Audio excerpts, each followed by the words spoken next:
রিয়ালের অনুশীলনে প্রথমবারের মতো এমবাপ্পে। কয়েক বছরের জল্পনা কল্পনার অবসান হয়েছে। গত মৌসুম শেষে স্বপ্নের ক্লাব রিয়াল মাদ্রিদের সঙ্গে চুক্তিবদ্ধ হয়েছেন কিলিয়ান এমবাপ্পে।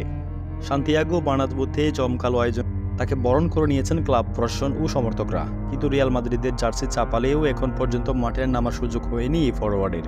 অপেক্ষার প্রহরটা কিছুটা লম্বা ছিল রিয়াল মাদ্রিদের সমর্থকদের জন্য।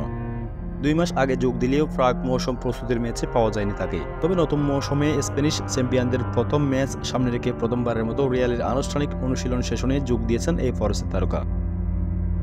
ইউরো 2024 শুরুর আগে গত জুনের শুরুতে এমবাপ্পেকে 5 বছরের চুক্তিতে পিএসজি থেকে দলে টানে রিয়াল। ইউরোর পর গত জুলাইয়ের সান্তিয়াগো বার্নাব্যুতে 80,000 দর্শকদের সামনে আনুষ্ঠানিকভাবে সময়ের অন্যতম সেরা এই ফরোয়ার্ডকে পরিচয় করে দেওয়া হয়। এরপর ছুটিতে চলে যান 25 বছর বয়সী এমবাপ্পে। বুধবার রিয়ালের অনুশীলনে যোগ দিয়েছেন এমবাপ্পে। প্রথম দিনেই নতুন ক্লাব সতীর্থদের সাথে তাকে খুশ মেজাজে দেখা যায়। সামাজিক যোগাযোগ মাধ্যমে অনুশীলনের কয়েকটি ছবি পোস্ট করে লিখেছেন তিনি, আলা মাদ্রিদ। প্রিয় দর্শক, এমবাপ্পেকে ভালোবাসলে অবশ্যই চ্যানেলটি সাবস্ক্রাইব করবেন।